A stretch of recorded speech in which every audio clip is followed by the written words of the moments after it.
Hello and welcome to another episode of the Relational Leadership Podcast. I'm Leonard Cochran along with my co-host, Stephen Otterstrom. Stephen, we've made it to one more show. What do you think about that? I think it's amazing. I mean, the great thing about podcasts is you can't be taken off the air. People don't have to listen to you. And you're still there. But as long as you pay that annual fee. But That's true. We're just getting started, so we've got a long time before we've got a long time before the next annual fee. We got to get the most out of this. We've got to get as many podcasts in as we possibly can. Yes, as many once a week as we can. So Leonard, I'm gonna exactly. I'm gonna have to do like a warning on this one. Okay, disclaimer, a warning. A disclaimer, a warning, because we're talking about discipline in the workplace, and my warning is going to be a cynicism warning. Is this going to be very legalese as you tell us what your warning is? Well, I think that's probably about as much as it's going to be. I'm going to be I have the tendency to be very cynical when it comes to this area of workplace discipline. And I think it is because it's one of these areas where I have seen the worst of management and of people. Okay. And it's also one of the places where I've seen even worse than that. That's the worst than the worst. And people, when it comes to discipline, it's kind of the ugly underbelly of authoritarianism in the workplace. In fact, I was just looking at this definition of discipline, and it's the practice of training people to obey rules or a code of behavior using punishment to correct disobedience. Let me ask a question, though. So there's the definition, which is a pretty strict definition in itself. It's pretty strict, and I think we can expand it into something more palatable. But I do think it's an interesting one to begin with, because it is probably how many of us feel about discipline, especially when we are the one being disciplined. Yeah, the recipient. Yeah, exactly. Well, what my question is, and this, we've not prepped for this off the air or anything, so we'll see where this goes.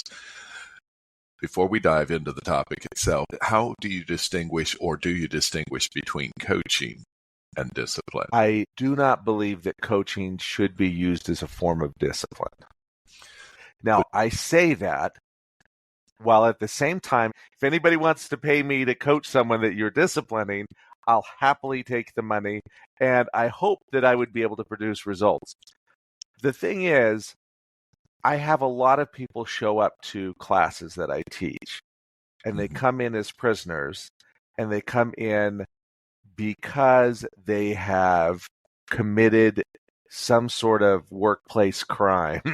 I mean, not in the criminal way. Usually that would be handled by courts or those types of things, but they've in some way performed in a way, and they are being sent to a training specifically to train them out of this behavior. I see, yeah. And make them become a better leader while they're in your class. That's what the request is, right? While they're in my class and while I work with them, and honestly, I think about conflict management classes and emotional intelligence classes, where it's very common that you have someone who has been sent by their human resources department so that they can gain this additional training.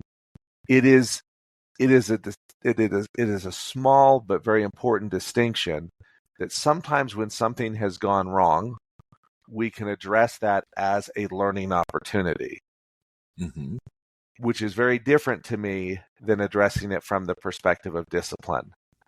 When I have had people come to one of my courses that have been, that address issues that will help them be more successful, such as conflict management, such as emotional intelligence, all of those different things that oftentimes end up being those, hey, I'm sending you away to boarding school, and when you come back, I expect you to be disciplined. All of those can be very effective, but when they are coming into that class as people who are serving a sentence for having done something wrong, the effectiveness of that training is really muted. And I have to do a lot of work to help them see that there is an opportunity for them in this. And I'm the guy that paints with a broad brush. So I'm not sure. To me, when I hear the term discipline, it's not always a negative connotation. Obviously, when somebody's administering it to me, it is. But there is self-discipline. There is self-improvement. And so I tend to, whether it's from a business word definition, correct or not, I tend to think of discipline more in a coaching position as well, though. Because in the end, discipline, the reason we discipline or there is discipline is, it's ultimately to modify behavior and change behavior. And so I've found the best way to change behavior is we're dealing with adults and we're dealing with the workplace, just for context. The best way to do that is to coach somebody and provide guidance that way. And it is interesting because we don't necessarily need there to be something done wrong to coach. Coaching can often be a reward for a job well done. It can be an opportunity to begin growing your career in another direction or expanding. Sometimes we talk about coaching and progressing within an organization as though you're now preparing for your next role, but sometimes we're just growing where we planted or where we've been planted. And there's that opportunity for coaching and for mentoring that makes you more effective in the role that you're currently in or the role that you're going into. And there's a different mentality behind that because you're not trying to coach for conformity. I think it's another area where I think discipline can be concerning, is that discipline can be a way of destroying an opportunity to create diversity. And not just diversity from the perspective of people coming from different demographic backgrounds, but diversity of thought, diversity of ways of handling or coming about a situation, diversity in values. Where oftentimes we discipline to say, well, you know what? It would probably be easier for you to change than for me to try and understand you. Now, I am certainly not saying that we don't ever discipline in the workplace, but I think what I'm trying to get at is there are some things that we should check ourselves on before we move into a discipline environment or a discipline posture. One of those things that we should be checking ourselves on is, what am I actually trying to accomplish? Am I doing this just to make my job easier? Am I doing this because I don't want to take the time to understand you? So it would be a lot easier for me to say, how about you just shift to be more like me? I mean, I remember that one time where I had the most irrational perspective on this. I wasn't in a managerial role or anything, but it was one of these times where I thought, wouldn't it just be easier if everybody changed to be more like me? And this was early in my life. I was a 19-year-old man, and you know this about me. Some of my listeners may not, but I had at that time been a Mormon missionary. I was one of those people that knocked on your door, and I maybe did not brighten your day so much, but if you answered, God bless you. If you sent me away, hey, I get that as well. But I was in Uruguay, and in Uruguay, they speak Spanish. And I was down there, and I did not speak Spanish. And I remember just thinking how, after being down there for about a month and a half and pretty much crying every night, because believe it or not, it's really hard to all of a sudden have your language stripped away from you. My companion was a Chilean, and he only knew a few phrases, and most of them had to do with things that I wouldn't say right now on this podcast, but mostly they were things that you might expect a 19-year-old to be excited to be able to share and be able to say. So there wasn't really much conversation being taken place. And I just remember thinking, and even at the time going, this is a super irrational thought. But I remember thinking, wouldn't it be so much better if everybody just spoke English? It would be so much easier if they would just all speak English. Like, why don't they have better English programs in their schools so that everyone just speaks English and I wouldn't be struggling with this language and not being able to communicate? I mean, that's a very out there perspective that I would want to see a whole world conform to me. But I have absolutely seen this in the corporate environment where a new executive comes in, a new manager comes in, and rather than learning the culture and the language of the organization that they've come to, they've looked at themselves in such a self-important way that they say, wouldn't it be better if everyone just became like me?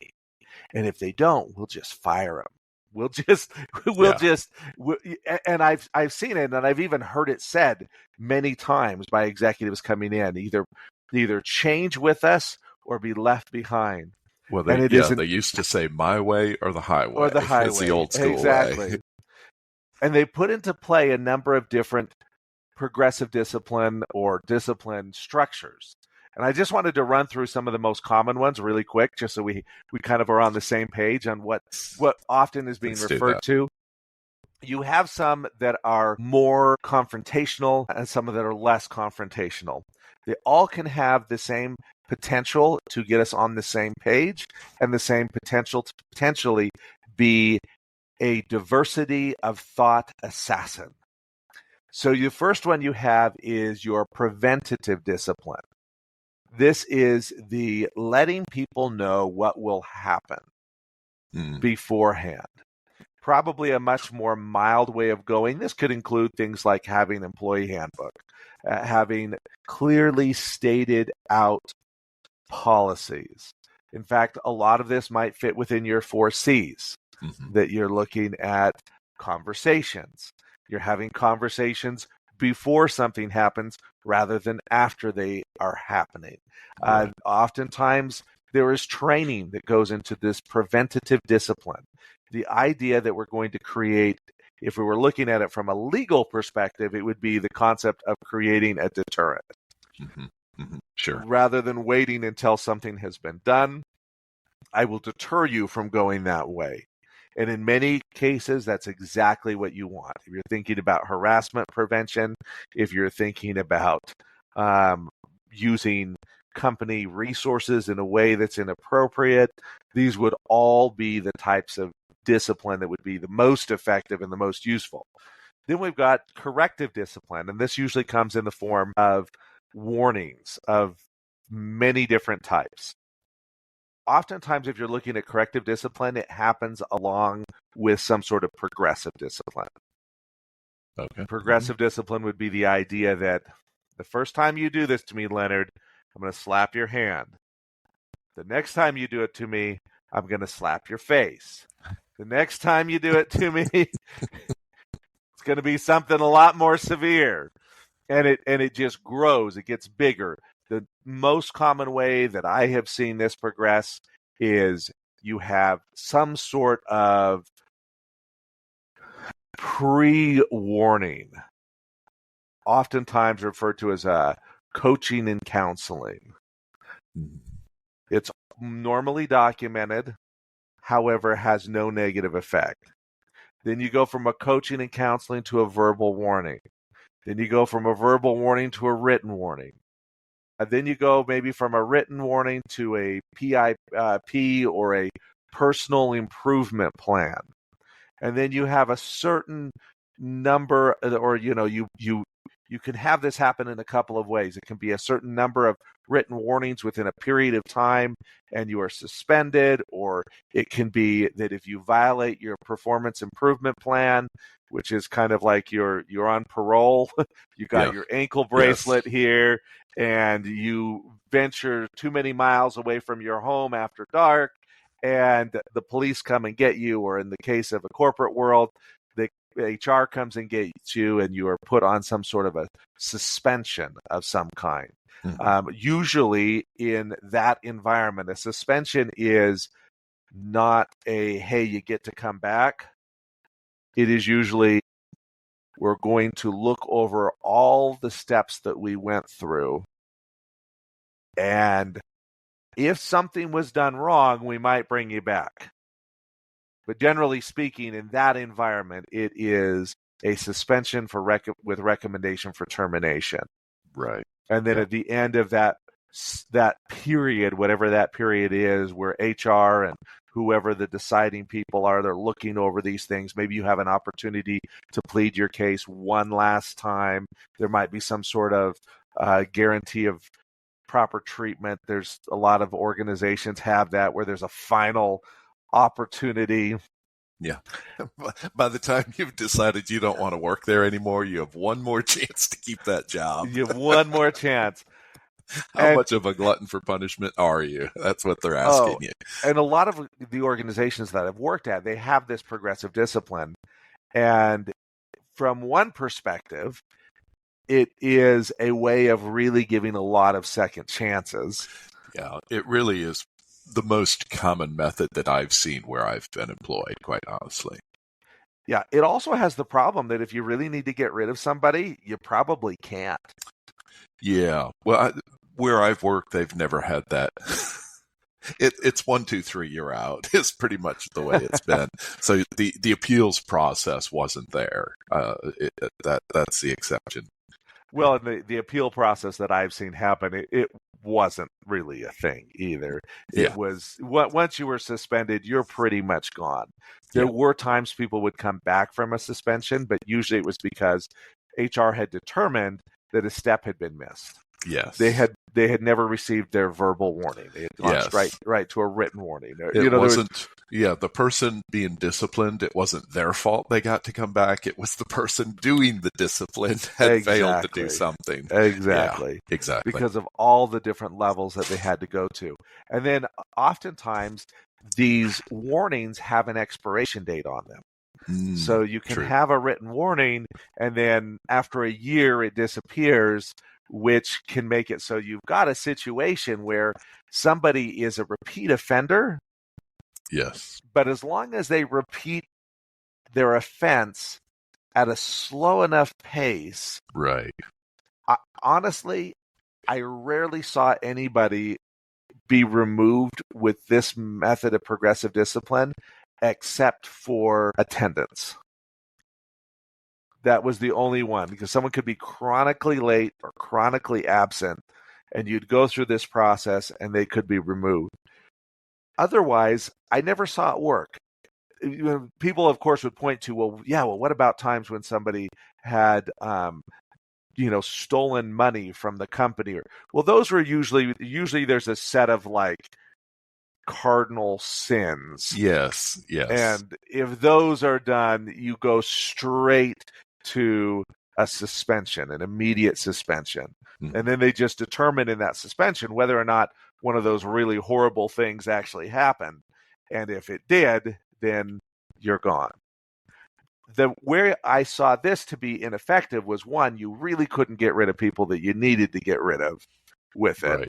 And those that stayed were in a constant loop of being disciplined, which never created the community. It never created a space where people felt like they really belonged.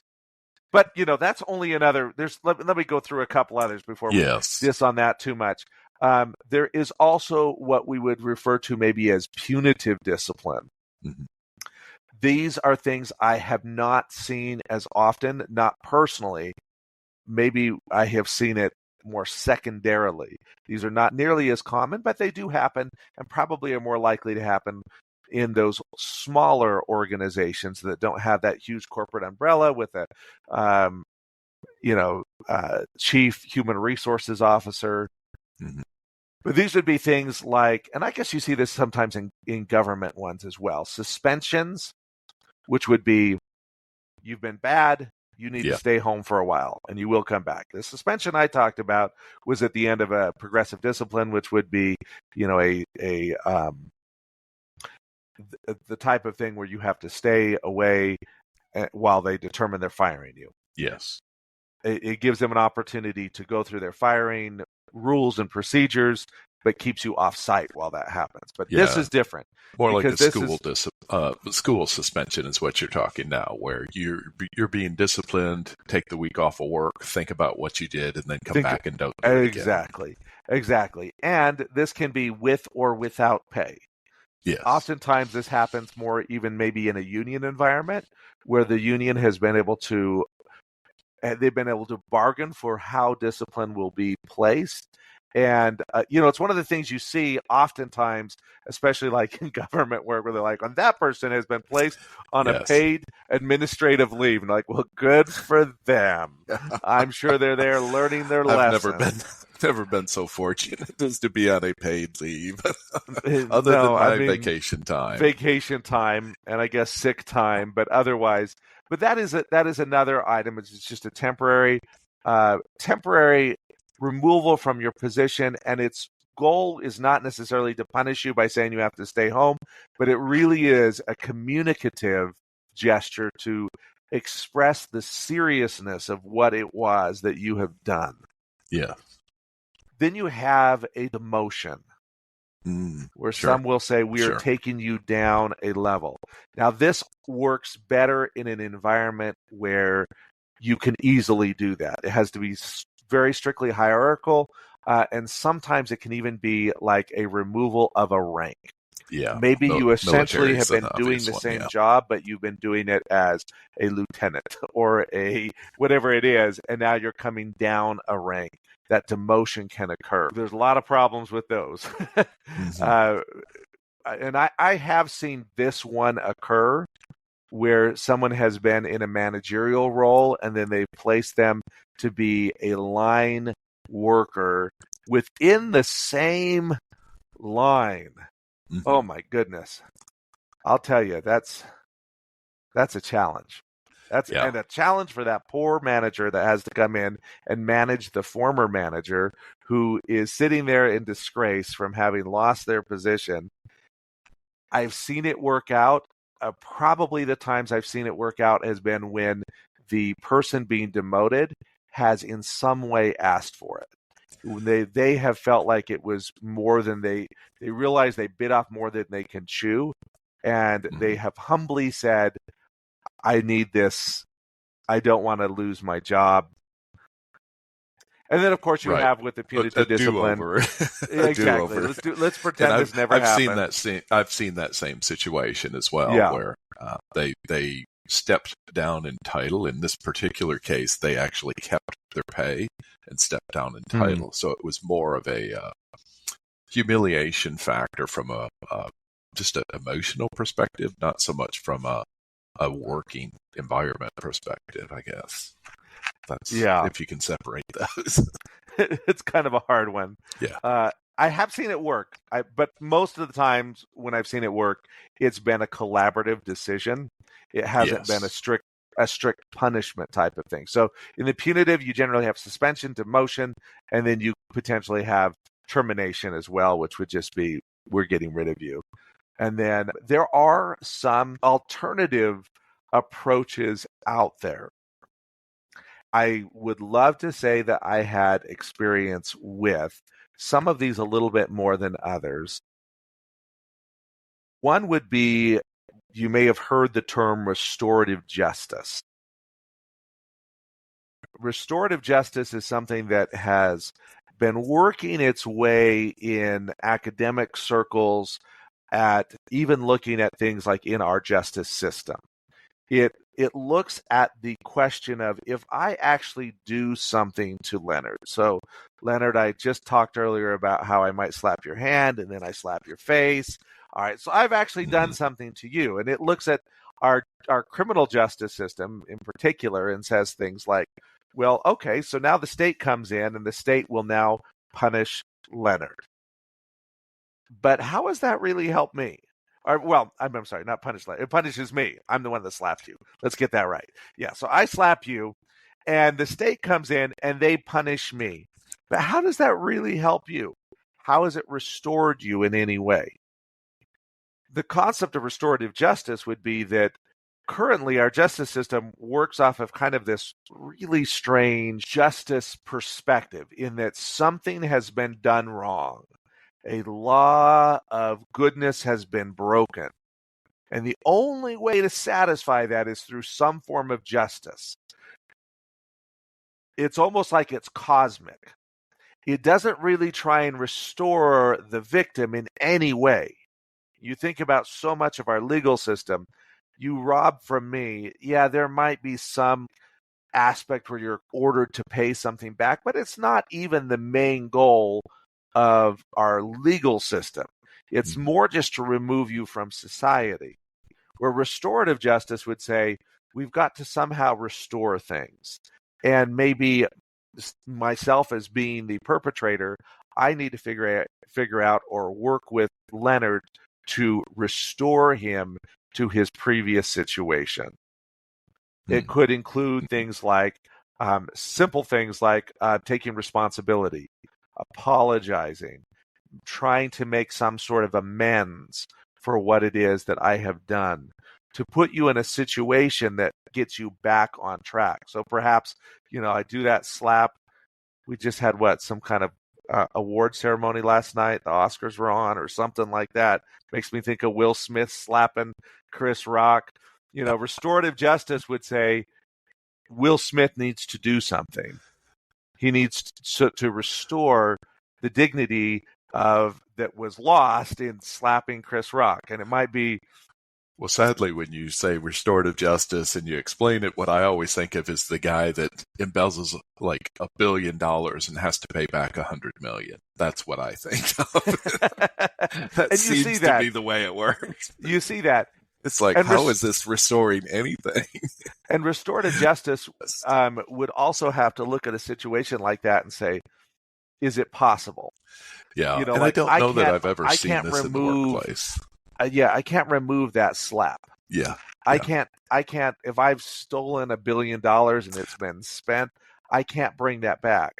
I suppose athletics, they do that, right? You get fined by the NBA if you cuss out a coach or different things like that. So maybe it wouldn't be restorative justice because, again, you've got a player, he cusses out a referee, and the NBA takes money for themselves. Yeah. There's a third party that comes in and does the justice, and they keep the restoration of it. Now we're talking like the government and cigarettes. Yeah. Or the opioid epidemic. So the government's suing and getting the money and all of these people. And all the people who are suffering from the opioid. That's exactly. Let's get down to business, though. So let's talk about discipline that's maybe more in the workplace. Yeah. So, but a restorative could certainly find its way into the workplace.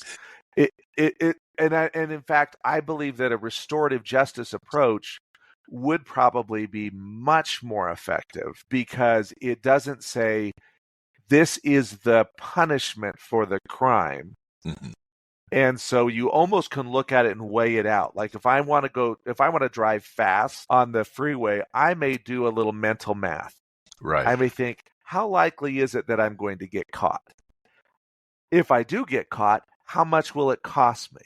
I can do a risk analysis on that and decide what it is I'm going to do. But restorative justice would just say, something happens and now you've got to get it back to where it was at. You came in late. I get that. Now you've got to figure out how to make up for what happened. Yeah. You've got to figure out a way to make this right. We could actually do another podcast someday about this concept of some of these alternative discipline approaches because they may be more likely to actually lead to behavioral changes. Two others that are under our alternative discipline approaches One would be mediation and conflict resolution, which I know you have a podcast in your brain specifically for those. Yes, We plenty won't of go into too much detail there today, but look forward to it in the future, where with mediation and conflict resolution, you may bring in a neutral third party. This can be really powerful because it takes away the hierarchy of discipline, where I can discipline you. I am both your discipliner and I am your arbitrator as your manager. I'm the one you would come to if you didn't like the way it was done. I mean, of course, most have like you can go to HR, but I want to tell you all this just in case you didn't know. HR doesn't work for you. They work for the organization that has employed your manager. If you're not being treated fairly, document and talk to an attorney. Your HR department is not there for you. Yeah, all right. I recently saw a LinkedIn post on that. Yeah. I have seen this very firsthand, and it is. I made mistakes early on in my career as an HR professional in believing that when people brought true grievances, that the system would work. And it did work perfectly the way the system was designed, which was to crush the individual who was bringing the issue and not actually restore them. Yeah. It works if you've gotten a grievance with somebody who's low level. If who has caused the problem has a friend, or they are a higher up in the organization, or they somehow bring in a lot of money, just remember HR doesn't work for you. But mediation can kind of help in that if you're using a mediator, you're bringing in a neutral third party, which only works if it's not your HR representative. It may be a union representative. At least you'd have somebody on your side. But it brings in somebody else. If it can't level the playing field, it can reduce the sharpness of the edges, so to speak, if you bring in mediation. Now, conflict resolution can get much bigger than that, and we'll talk about that more later on. And then the final one can be something called a last chance agreement, which is very similar to the PIP, or the performance improvement plan. And this is basically just saying, hey, we're going to write out a final agreement that gives the employee an opportunity to correct their behavior before termination. And what I like about this, and things I don't like about it as well, but what I like about it is it isn't a, hey, you did this thing wrong, but in a regular progressive discipline, don't worry, you've got 7 other tries to get this right. Instead, this says, this is our final agreement, and this is what we expect of you. You can, of course, make these more complex or more simple. So those are a lot of different discipline structures. Leonard, have you ever seen progressive or any discipline work in the past? Not quite the way you've described them, I don't guess. I'm a big, as you've kind of pointed out and may guess, I'm a big person that is in preventative issues. The whole any unsaid expectation is an unfair expectation is a perfect example of that. I did have a position one time where I oftentimes was the disciplinarian, and it was essentially the 3 strikes you're out rule. And I got to give the write-up. You get 2 or 3 write-ups and then you're gone. I was able to get some success with that in doing it that way. And I have my little formula where I believe why that worked. But that's pretty much it. It's an interesting issue when it comes to discipline. And last week, what we talked about, and of course, somebody listening to this might be thinking, well, then sounds like Stephen and Leonard are saying, don't discipline, don't bring order. And that's truly not what I'm saying. But I think what I would like to have people take away from this conversation is look at last week's podcast, where we talked about employee development. Amy Edmondson talks about in her book, Fearless Organization. I know we brought it up several times, and that's because Amy Edmondson wrote the Bible on, well, not the real Bible, but she wrote the Bible on how to create safe work environments, psychologically safe work environments. And one of the things that she talks about is the nature of failure and the nature of how we address failure. I think it was Arianna Huffington that said, failure is not the opposite of success, it is its foundation. Amy Edmondson points out and talks about making sure that we address every failure as a learning opportunity. Right. And if we're able to shift our mindset to where even these progressive discipline type failures are addressed as learning opportunities, then we can actually see true behavioral change. Right. It's interesting because I have really a split perspective on this. One reason I hate most discipline schemes, or however we want to refer to them, is that they're ineffective. You need to get rid of somebody and you can't get rid of them. You need to develop them and you can't develop them through most of these structures. There are employees that we do need to let go. And taking months to do it isn't helping anybody. It's not helping them. It's not helping you. Yeah. It creates a expectation. There are times you just get the wrong person in the job, or it's the wrong point in their life. And it's better to cut that quickly rather than to hold it out for a long time. For me, the way I would determine whether or not you're in a situation that you need to move to something along the lines of saying it's time to cut the cord, time to let them go, time to allow them an opportunity to develop elsewhere, whatever that may be, is looking at it from the perspective of what is the development that's currently occurring. Right. Yeah, I think the important thing is we're still going to hold people accountable. It's just a matter of how. And discipline, I think, does have its place, but you've got a lot of steps you can take before it's quote unquote actual discipline. Even back to the write-ups and that type of thing. A write-up is just simply a documented form that states you've been counseled, coached, held accountable for prior action. Most people frown on those because they know that means that you're pushing them towards the door when they get a write-up. But again, I've seen success with write-ups. But I think to your point, the biggest thing is, are we helping them understand the repercussions of what they're doing? If somebody's doing something deliberate, then that's a little more upsetting than somebody that just makes a mistake and doesn't know what they've done. And it's the people that have deliberate violations that they accumulate are the ones that we don't really want to see staying around very long. Yeah, the individual who is constantly writing their second written warning, and one falls off just in time before the other one comes in.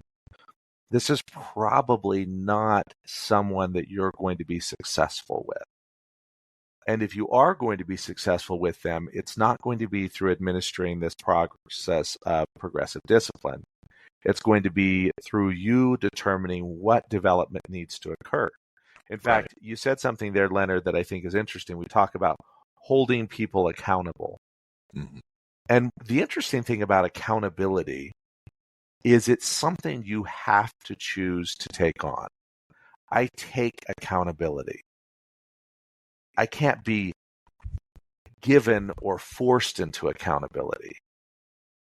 And I mean, in a sense, someone can hold up a mirror to me and say, this is what you promised to do, and this is what you're doing. But in the end, I'm going to have to decide whether I want to actually take that accountability for that item. I'm going to have to actually decide And especially looking at it from the perspective that oftentimes what we really want is people to feel accountable for an outcome. Mm-hmm. And when we move into the discipline side of things, if I'm just avoiding the stick, we talk about the carrot or the stick. If I'm just avoiding the stick, what you end up having is some sort of corporate Simon Says game. I give you a task, you do that task and that task only. Then you wait for another task. I give you that task, you do that task and that task only. If I didn't say how to do that task in just the right way, it doesn't bother you because you only feel responsible for the task, not accountable for an outcome. This is where it needs to be. And I know I'm repeating myself and I'm coming back on this again, but it needs to be like Amy Edmondson talks about. When we're doing a discipline, it's because there has been a failure. That failure needs to become a learning problem. How do I learn how to do these things? And I think that brings up what you talked about earlier, and we kind of moved away from it, but I'd love to come back to it. And that is coaching and mentoring. When you bring in true coaching and mentoring, not the coaching and counseling document that you sign, but really true coaching, this may be a way that you can actually alter behavior. And remember, this is a relational leadership podcast. This is where you actually get to heal the relationship. Discipline will always cost you something in the area of your relationship currency. Because you've drawn from that bank and maybe even gone a little bit into the negative when you administer discipline, if you really want to pull out of it, if you really don't want to end in that deficit, you're going to have to do something to build back that currency. And coaching can actually be one of those things. And I think we could add mentoring into that as well. So, Leonard, I'd love to hear your thoughts on somebody has done something. They've done something that they've had to be disciplined for, because we're not going to deny that there aren't times that we've got to show the seriousness of an action. Mm-hmm. Now you're going to coach them. How do I make this coaching something that leads to behavior change and helps us build back that relationship currency? Well, certainly when dealing with individuals in an organization and there is something needs to be corrected, whether we want to call that discipline, and whatever it is, it needs to be corrected. But like you said, Steve, I'm a huge advocate of making it educational. If you just simply discipline someone for doing something incorrect and you never show them the proper steps, or you never find out why the steps were taken that were, because they've got the reason why they did what they did. So if we don't uncover that, then we're doomed to repeat that again, or else create animosity in that individual because we're disciplining them for something they don't understand. And so they have to have that understanding first. The team member needs to have that understanding. But when administering any kind of discipline or corrective coaching, we'll call it, the thing to keep in mind is the organization itself is what is most important. I say that kind of cautiously, though, because we're still dealing with individuals within the organization. But when I approach somebody that has done something, I've seen the gamut of things. I came from a bakery background at one point in time in my resume. You can find it. So if cheesecake are burned in the oven, there was a reason why they were burned in the oven. Somebody didn't set a timer, somebody forgot, somebody wasn't paying attention, whatever the case was. So the corrective thing is, how did this happen? Why did this happen? Let's walk through this. The important thing in any form of discipline, the important thing is we want to avoid it happening again. And so I've had situations where, even doing write-ups, where I've had to talk with somebody who outright denied what I had to give them the write-up for, because my boss told me to give the write-up. It's one of those situations. And so when I administered that write-up, I just simply was empathetic with the individual and said, look, here's what the problem was, X, Y, and Z. Here's what we need to see happen. That we don't want this problem repeating itself, and walk through that. And then at that point, with this particular instance, I have a specific one in mind. I said, I just need your help in ensuring it doesn't happen again. It involved a particular machine that only he was the one that had use with. Within the whole organization, there were about 4 people that knew how to operate that machine. And it happened to be unfunctional after his shift one day. And so the next day when he was off of work, the machine was not working correctly. So circumstantial evidence pointed to the fact that he had done something to the machine. Now, he was in denial. We didn't have photographs. We didn't dust for prints or do anything crazy. Mm-hmm. And in the end, it wouldn't have really accomplished a whole lot, even if I nailed him down and made sure that he knew that we knew it was him. So the solution was, hey, why don't you help us ensure it doesn't happen again? So when you leave your shift at the end of day, if you'll just check and make sure the machine is still set up properly for the next shift, then that would be a help for us. And then if you come in and the machine is not working correctly, we'll know somebody else is messing with the machine. And what that was my way of letting him have what I call a back door. It gave him a back door to not have to get a confession out of him that he was in the wrong. Him confessing it wasn't the problem. The problem was the machine wasn't working correctly. That's what needed to be resolved. Having a confession would have been great for me and my pride and my ego, but it wouldn't have kept the machine from getting messed up in the future. And so what I did, rather than back him into the corner, I gave him that back door and just said, hey, I need your help. Help me to make sure it doesn't happen again. I'll watch the machine and you check the machine before you leave. And then I think that will help us. Can you agree to that? And he did. And of course, we never had problems with the machine again, oddly enough. Well, it's interesting because I think there's a lot of things we can unpack from that. Mm-hmm. Really some best practices. One is even the way that we state what needs to happen. You can, in a disciplined environment, waste so much breath and so much time in trying to find fault. Yes. And that's not really the goal. The goal is really to find a way forward. Now, yes. sometimes knowing what happened is going to be the best way to find that way forward. So I'm not entirely saying that you wouldn't want to spend the time, dusting for prints or metaphorically doing an investigation.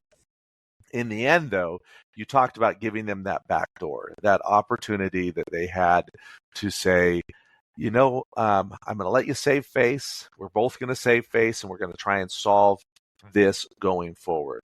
I love the way you use phrases like what I need. Mm-hmm. Oftentimes we say what you need to do is, and that comes across as invasive.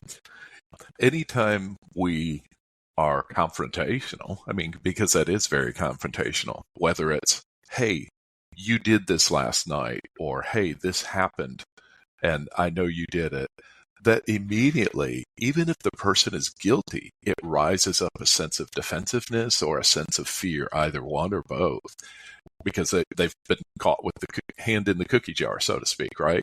And so they're immediately going to be in a less cooperative mood, we'll say. and so they know that they're in trouble. And so, again, the focus has to be on, hey, this happened.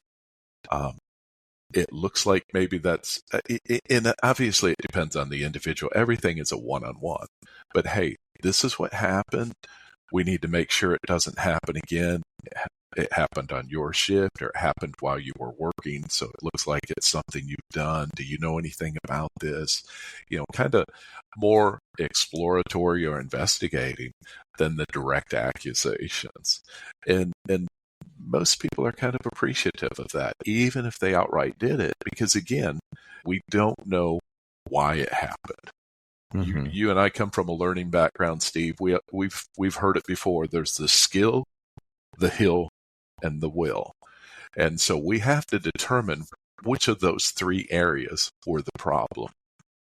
So we'll walk through that real quick for those that maybe didn't come from learning development or heard this crazy thing before. But the simplest thing is the skill. Did they not know how to do something correctly? And therefore, there needs to be a correction. We need that behavior to change. So they did not have the proper skill. They did not have the proper training. They didn't have the proper communication. That unsaid expectation was assumed. So therefore, training is involved. The second one is they did not have the will. Now, the will means they knew what to do, but they chose not to. Maybe it was a Friday. It was the end of the day. They were looking to leave early, so they kind of looked the other way. So poor decision on their part. Or we might have one of those employees you kind of alluded to earlier, the fact they just don't want to do it. That's not what they want to do. And so they're in the wrong position or they're in the wrong job. And so we have to deal with that. But before we get to that, though, we want to look at the hill. So we really want to deal with the skill in the hill first. The will is what we hope to not encounter. We hope we've hired right, that they're willing to do what needs to be done to get the job done correctly. But the hill is some kind of a roadblock, some kind of an obstacle that team member can't get around. Now, that could be just because of their seniority. It could be a literal barrier of some object. It depends what the job is, obviously, right? But a hill is something that they can't get around themselves. And so maybe someone in leadership can get around it. Back in the day, Henry Ford only made black Model Ts and people asking for white Model Ts. Well, that would be a hill. If somebody came to me as a car salesman when Henry Ford was making black Model Ts and said, I want a white Model T, that's something that's not available. So that's a hill. We can't accommodate that. So skill, hill, and will. So those are things that we as management, as leaders, need to look at before we kind of pull out that stick and start to beat up our employees for doing something that they shouldn't have done. It's interesting because I think that's what I feel like we're coming to with the perspective on really how we discipline is we discipline through coaching or we get rid of them. That we don't drag out. It's not like if you make the beating go longer, it's somehow going to be more effective. Yeah. We determine, are we going to grow this employee or not? Are we going to develop them or not? If we're going to develop them, then we're going to have to make an investment. And one of the best ways to do it is through the coaching. And I really like the way you've described the skill, the will, and the hill. That is kind of the entry level of what we're going to do when we're coaching, is we're going to determine what are we going to be coaching them on. Yes. If they've got the skill and the will and there is no hill, then probably there's no reason to even coach them. They're being successful already. What if they have the ability to do it and they have the desire to do it? They just don't do it. And I just have to pause there. I'm like, well, what if gravity worked the opposite way? I mean, yes, that would be a different physics question that we would be up against. But if they have the will and they have the skill, they are, and there's no hill, there's no barrier, then they will be performing. Yes. And if you're seeing that they're not, there probably is a difference in perception that you need to get to as well. And this goes into that coaching concept, in that we first need to figure out where we're at. There's a lot of great models out there. You might have used the GROW model or whatever it may be. But whatever model you use, I think one of the most important things to remember when it comes to coaching is there will never be a conversation so special, so unique, so foundational that you have it once and then everything is taken care of. Now, we know that. We know that to be true, especially any of you that have ever had children, because you remember yourself saying, I told you, and we realize that telling is not actually behavior altering. You may tell somebody to do something, but it's actually helping them develop a habit to do it that makes the difference. This is where we teach them not how to do something. And anybody that's heard me talk about this, you've heard me say this multiple times, but I'm going to say it again. And it's what my mother used to say as a violin teacher when she would say, I can't teach someone how to play the violin. I can only teach them how to practice it. And that is what coaching is all about. You're not teaching them how to do something, you're teaching them how to practice it.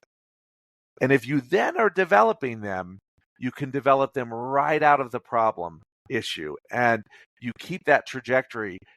Those who have developed you in your life are those that you still probably have strong, powerful, positive emotions towards them, and that relationship grows.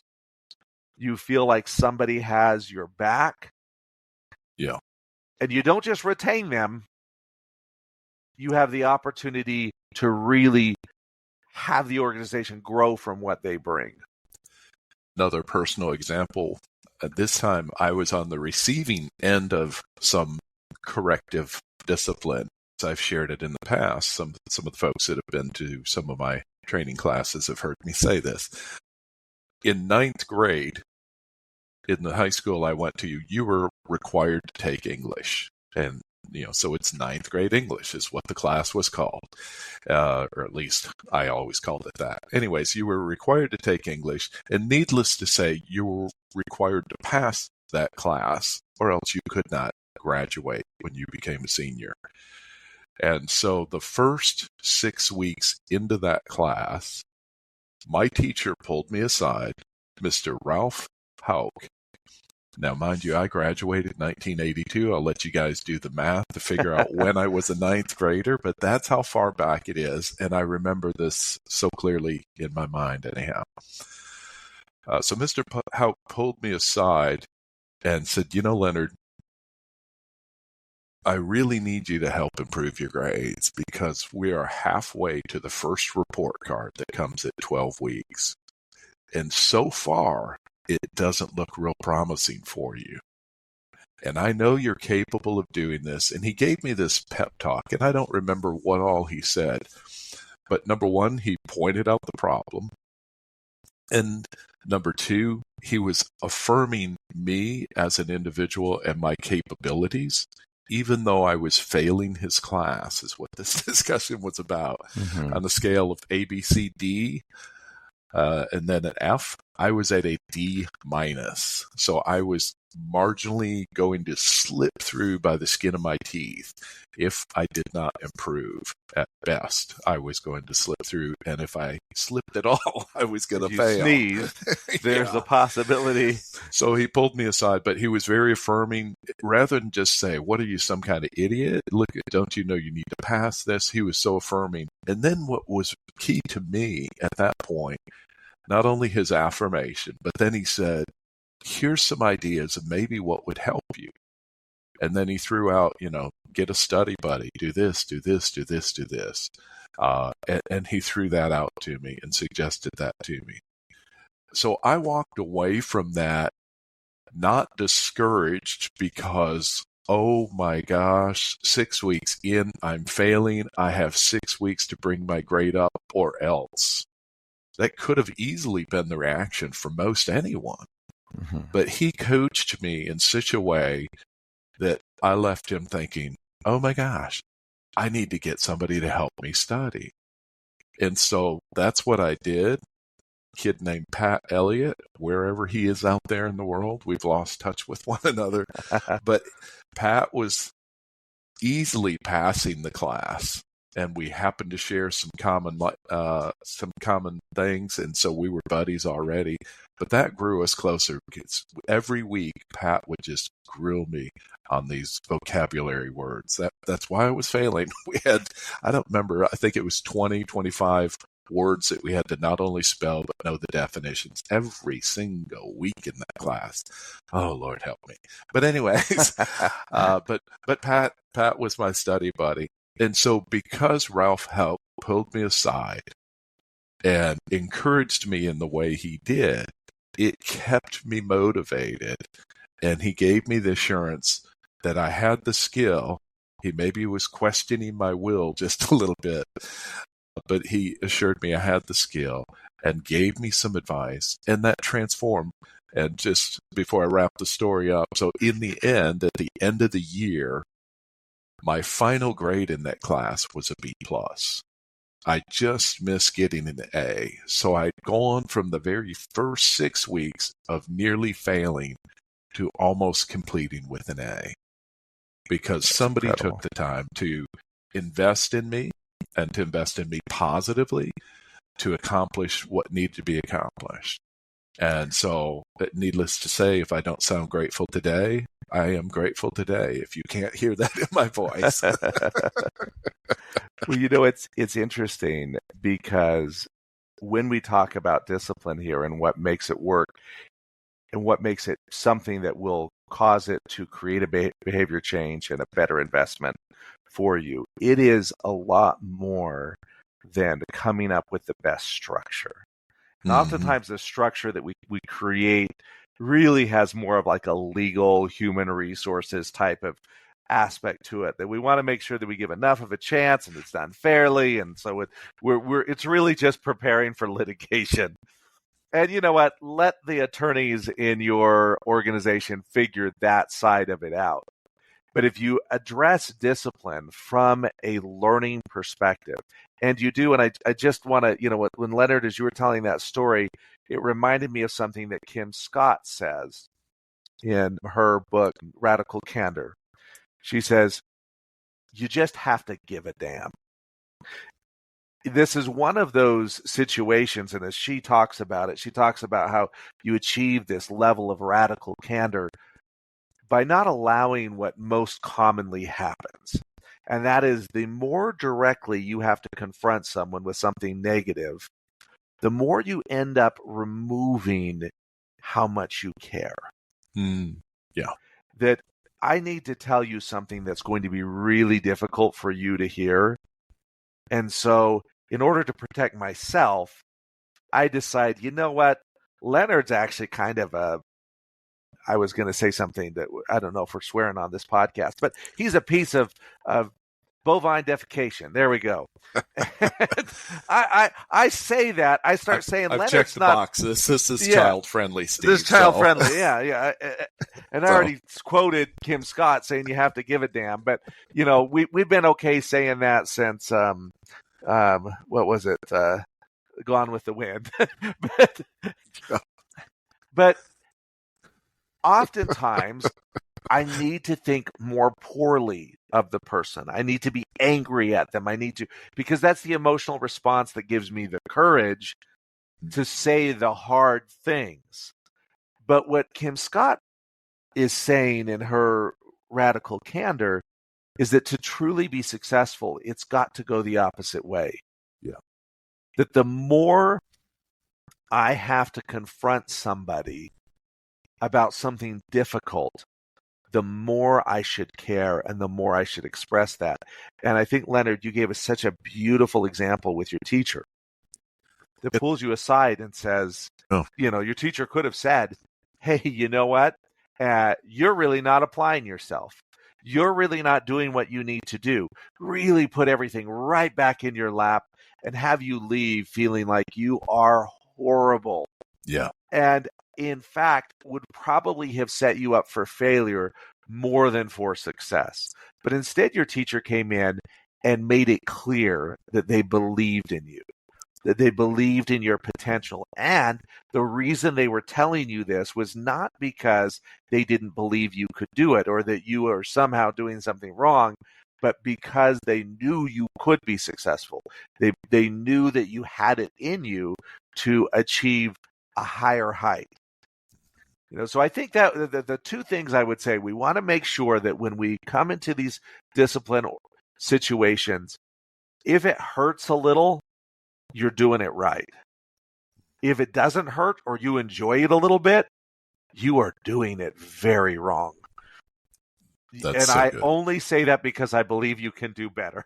Mm-hmm. I believe you can bring your heart into this in the right way. And the other thing that I think is just so important when we're dealing with coaching for improvement or coaching in these, I would say coaching in critical situations, there is no way to do it in a single conversation. Mm. You must have follow-up and regular follow-up. And that follow-up needs to include letting them know when you first see success begin to happen. Mm. It's a very common thing that we've said for years, and that is whatever gets recognized gets repeated. That also brings up the importance of making sure if you're coaching in these critical situations, set them up for an early win. Set them up to have something small that they can achieve very quickly. Once they have that win, it'll give them fuel. It'll give them the ability, it's the momentum that they need to have going forward. So good, Steve. And to your first comment there, the idea of it hurting just a little bit to administer is so good, because for me, it was a real transition. I had to transform the way that I was approaching it. And that transition was, hey, they did wrong. They deserve this. Let's correct it, to assuming a little more positive intent on their part, that maybe they didn't recognize they were doing wrong. Maybe they didn't know. Back to all that skill, hill, will. We won't go down that again. But then to recognize, hey, I want them to succeed. I want the company to succeed. And then I, as their leader, I want to be successful with them. Because once all said and done, Ralph Houck was still my teacher for English. So had he badgered me, I would have daily had to confront that face and seeing him again. But he did it in such a way that it allowed me to have some grace and allowed me to have some pride when I walked out the door, that it didn't hurt to show up to the classroom again. And that's what we have to do with our team members as well.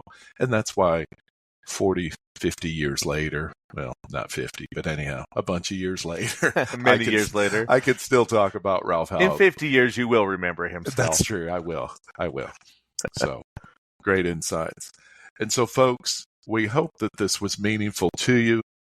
We hope that you'll take heart. I guess I want to emphasize again, like Steve said, though, if you're not feeling just a little bit of pain when you administer corrective coaching, when you administer discipline, when you're holding someone accountable, if it's not just a little bit painful, check your motives and check your own heart. Because when you know somebody and you know how they're going to feel receiving it, you kind of want to hold them just a little bit more gently in your hands because they are in your hands. So with that, we'll end on that emotional note, the tug of the heartstrings, and we'll talk to you all next time. We hope you enjoyed it. Do reach out to us. Our email addresses and our contact information are in the show notes. Be sure to like and share and do all that wonderful stuff that you do. Thank you, everyone. Bye-bye.